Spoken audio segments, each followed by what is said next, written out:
sampai kemudian mengatakan keuntungan 700 juta, 3 miliar dan lain sebagainya. Padahal yang saya tahu adalah Dr. Tifa sampai sekarang bahkan masih berhutang ongkos produksi.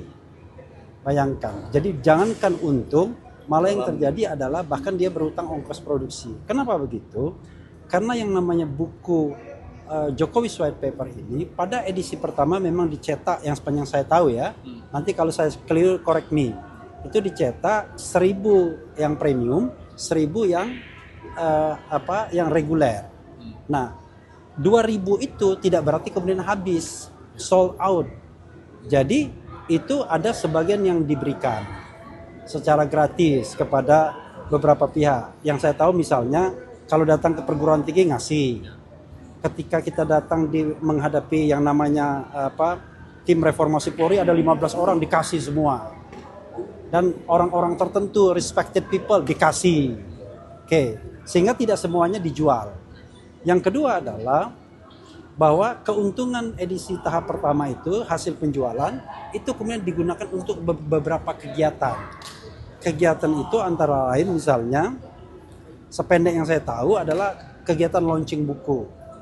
Dibiayai dari sana. Kemudian kegiatan apa lagi? Kegiatan misalnya sosialisasi ke daerah, termasuk juga diskusi buku di Medan misalnya. Padahal kita tahu Medan jauhnya minta ampun kan, ongkos pesawat dan lain sebagainya. Dan juga digunakan untuk membiayai edisi kedua. Nah, kenapa edisi kedua dicetak? Yang sepanjang yang saya tahu, karena kita kan bergaul kan setiap hari di sana, itu karena ada animo. Dan yang namanya cetak itu kan ada permintaan yang besar. Tapi ketika permintaannya itu besar, ternyata ada versi PDF yang disebarkan oleh seseorang. Saya nggak ngerti. Versi PDF itulah yang kemudian salah satunya merusak pemasaran, selain barangkali animo berkurang. Nah, yang saya tahu, yang sependek yang saya tahu, buku itu masih menumpuk ribuan. Bahkan Dr. Tifa sendiri masih berhutang ongkos cetak yang terpaksa memakai dana yang pernah dipinjamkan sebagai standby loan. Tapi kelihatan kalau Richmond itu ada kesan menyusup gak Pak? Jadi ketika dikatakan untung 700 juta, untung 3 miliar dan lain sebagainya, tentu itu kan sebuah fitnah yang tidak masuk akal. Kalau dia memang tidak puas dengan penjualan buku, saya mengatakan dua hal. Dia itu apa? Apakah dia ikut menanggung ongkos produksi dan distribusi serta sosialisasi? Apakah dia hanya writer? Saya ini juga penulis buku. Kalau saya cuma writer, ya saya cuma serahkan naskah. Lalu nasibnya itu adalah ya terserah dia berapa cetak dan lain sebagainya. Rata-rata memang tidak besar. Nah ini Richmond bukan tidak dapat. Berdasarkan informasi yang saya dapat, itu dia dapat 20 juta dan 30 juta, 50 juta. Perkara 20 juta dia kasihkan ke Bambang Tri dan lain sebagainya. Ya itu soal kebaikan dia, kita hargai. Tapi yang jelas dia mendapatkan itu. Mas Roy bahkan sampai sekarang tidak dapat. Dr. Tifa pun tidak bisa juga dibilang menikmati keuntungan karena buktinya dia berhutang ongkos cetak sampai sekarang ini. Termasuk saya pribadi juga membantu gitu, menjualkannya, mempublikasikannya, mensosialisasikan dan lain sebagainya. Tapi saya pun tidak meminta sepeser pun atas apa yang saya lakukan. Nah, kalau ada orang lain misalnya mengatakan meminta transparansi dan lain sebagainya, mereka lupa ini adalah karya orang yang punya hak dan kewajiban. Makanya saya katakan, kalau Anda punya naskah independen saja, Anda kadang-kadang nggak berhak bertanya bagaimana ongkos produksi, distribusi dan lain sebagainya. Hak Anda adalah royalti. Nah, royalti dalam kasus Richmond sudah dibagikan. Apakah kemudian akan ada royalti susulan? Ya kan itu kan perhitungannya kan. Kalau memang masih laku dan lain sebagainya, barangkali ada royalti susulan. Tapi kalau seandainya ongkos produksinya saja sudah tidak menutupi misalnya karena ada biaya-biaya distribusi, promosi, kemudian biaya kegiatan, maka apa yang mau dibagikan? Nah, kita bersikap adil saja.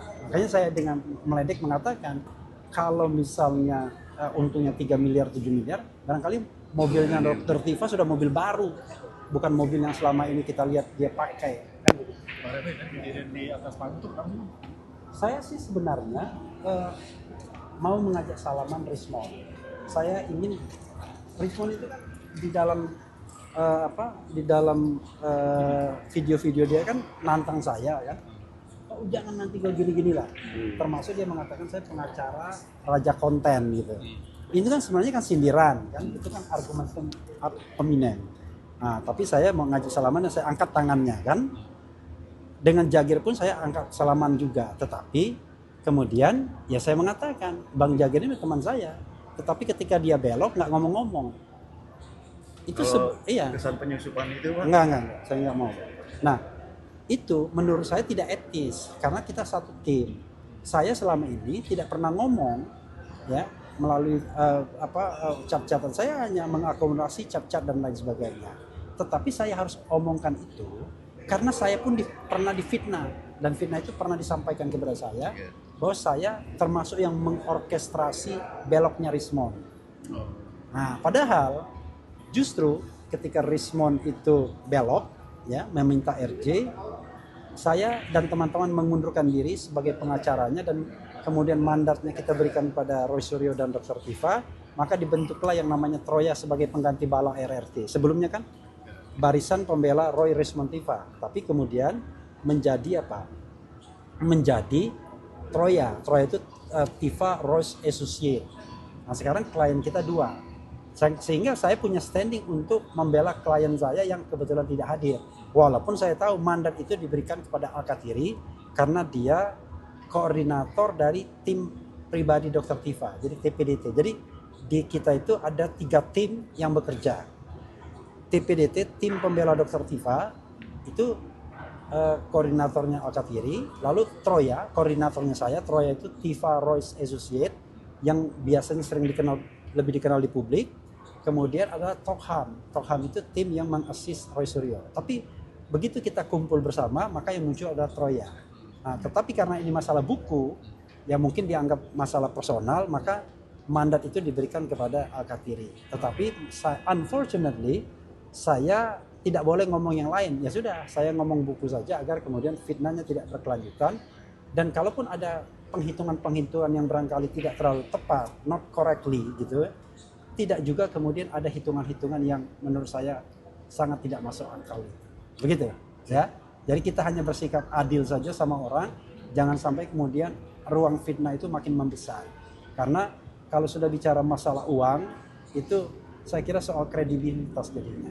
Kalau kurang dicatat secara administrasi, ya tanyakan saja. Tetapi memfitnah bahwa ada keuntungan sampai 3,7 miliar misalnya, itu menurut saya too much, terlalu berlebihan. Yang saya tahu, padahal cuma dicetak kira-kira 2.000 gitu ya. Baik, terima kasih ya. Terima kasih Pak.